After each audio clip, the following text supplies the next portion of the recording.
Caroline Margéridon, née le 29 septembre 1966 à Biarritz, en France, est l'un des visages les plus marquants de la télévision française, une femme d'affaires à succès et une collectionneuse d'antiquités passionnée.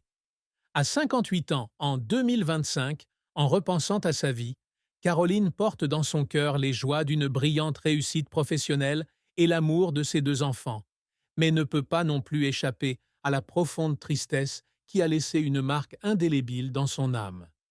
La plus grande tristesse de Caroline n'était pas les difficultés financières ou les pressions de la célébrité, mais la rupture de sa relation avec sa mère, qui avait été la plus grande inspiration de sa vie, et d'autres pertes personnelles qui l'ont laissée face à des vides impossibles à combler.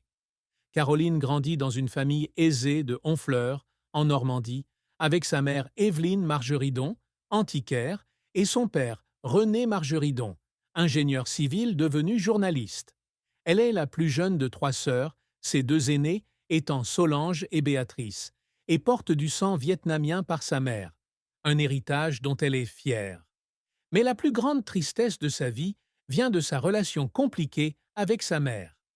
Dans l'autobiographie Libre, publiée en 2021, Caroline révélait qu'à l'âge de 22 ans, elle avait contracté une dette de 8 millions de francs, équivalent à environ 1 500 000 euros aujourd'hui, pour sauver sa mère de la prison en raison d'erreurs financières liées au jeu d'argent. Je l'ai fait parce que j'aimais ma mère, mais je ne pouvais plus supporter de la voir, a-t-elle écrit. La décision de couper tout contact avec sa mère a été une blessure profonde, et lorsqu'elle est décédée vers 2020, Caroline n'a eu aucune chance de se réconcilier. Je n'ai pas pleuré parce que ma mère est morte, mais parce que je ne pouvais pas lui dire au revoir, a-t-elle confié un jour dans une interview avec Gala. Cette tristesse n'est pas seulement la perte d'un être cher, mais aussi la culpabilité et le regret de ne pas avoir pu guérir les fissures du passé. De plus, Caroline a également souffert d'autres tristesses liées à des événements personnels. En 2021, son domicile a été cambriolé, perdant 500 000 euros de biens, un événement qui lui a laissé un sentiment de violence et d'insécurité. En 2023, elle est agressée dans une boutique du marché aux puces de Saint-Ouen, lui laissant des cicatrices physiques et mentales. J'avais l'impression que le monde entier était contre moi, a-t-elle déclaré sur Instagram après l'incident. Ces expériences, ainsi que la douleur liée à sa relation avec sa mère, forment une chaîne de tristesse à laquelle elle doit faire face. À 58 ans, la plus grande tristesse de Caroline Margeridon est une combinaison de la perte de sa famille, en particulier de sa mère, et du sentiment d'impuissance alors que les choses précieuses de sa vie lui sont enlevées, comme un livre qu'elle a écrit avec l'encre des larmes et de la résilience. La carrière de Caroline Margeridon s'étend sur plus de 4 décennies, au cours desquelles elle a été à la fois une pionnière dans le commerce des antiquités et une personnalité de la télévision appréciée en France. D'une jeune fille qui a quitté la maison à l'âge de 15 ans pour poursuivre sa passion, Caroline a bâti un empire commercial et est devenue l'un des visages les plus marquants d'affaires conclues sur France 2. Mais ce chemin n'est pas seulement plein de gloire, mais aussi d'échecs cuisants et de larmes versées à cause de l'effort acharné pour s'affirmer dans un monde difficile. Le premier succès de Caroline survient à l'âge de 15 ans, lorsqu'elle quitte Honfleur pour Paris afin de travailler chez un célèbre antiquaire. Forte d'une passion héritée de sa mère, elle apprend rapidement à apprécier et à échanger des antiquités, des meubles du XVIIIe siècle aux bijoux royaux. À l'âge de 20 ans, elle commence à organiser des foires d'art antique et contemporain à Paris, un geste audacieux qui l'aide à se faire un nom dans le secteur.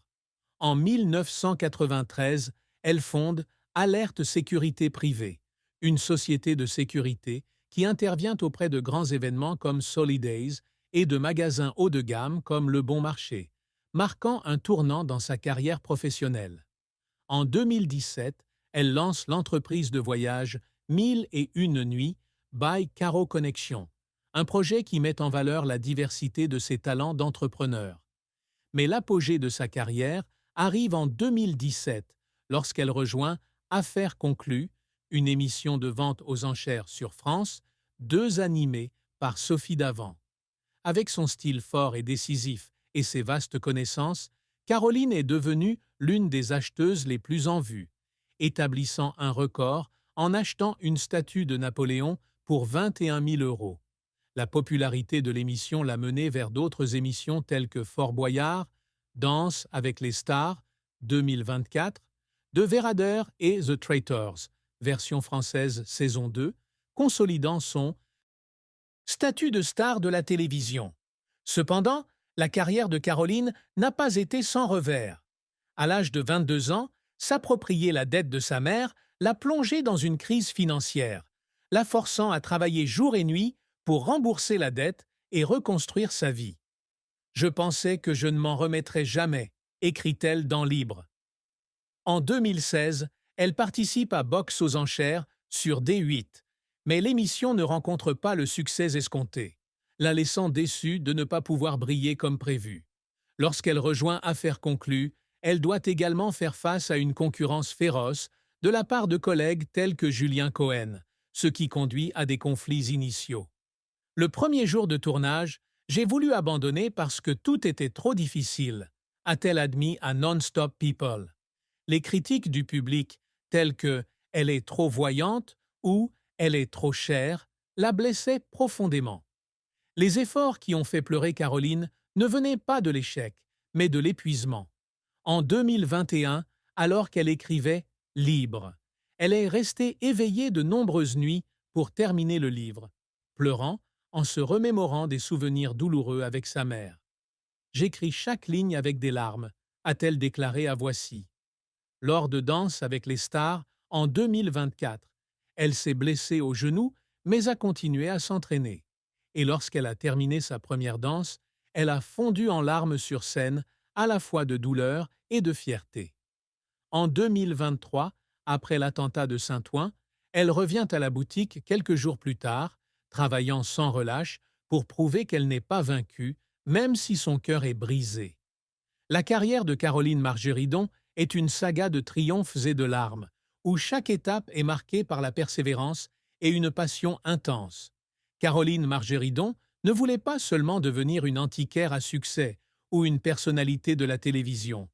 Elle aspire à laisser un héritage intemporel, une marque d'indépendance féminine, de créativité et de force dans une société pleine de préjugés. L'une de ses plus grandes réussites a été de faire d'Affaires conclues un programme emblématique, non seulement un lieu d'achat et de vente d'antiquités, mais aussi un espace pour honorer les valeurs historiques et artistiques.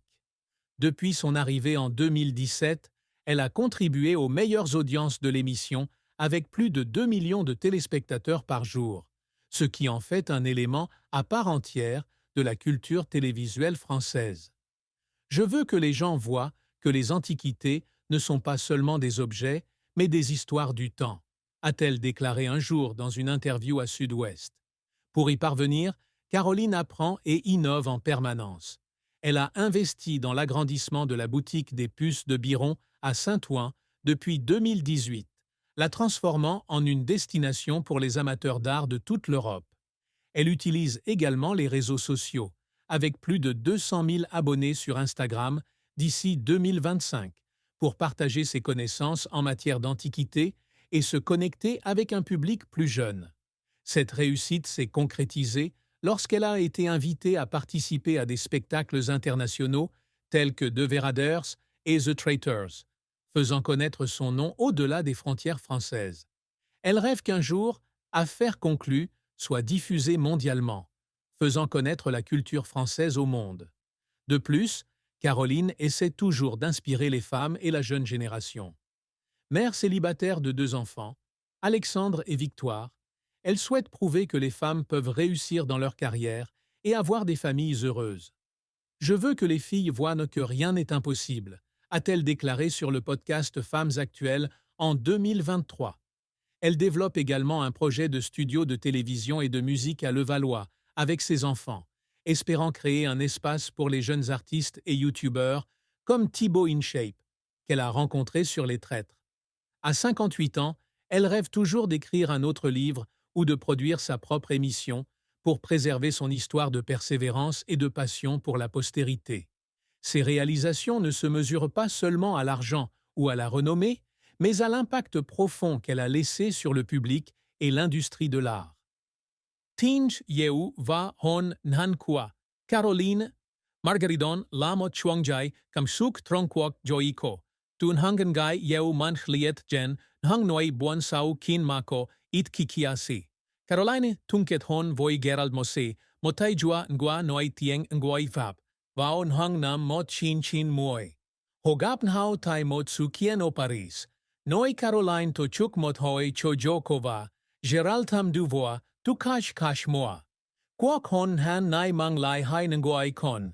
Victoire. Sin Nam Mot Chin Chin Tam. Va Alexandre. Sing Nam Mot Chin Chin Chin. Nhong Ngoi Mako Koi. La Tai Sanqui Gian Hat, Kwamin. Banjao, Hola Mot Kap Joy Han Fuk, Voi Gerald Ung Ho Caroline Trong, Hong Buok Jiao Suing Hip, Konko Thuong Shu.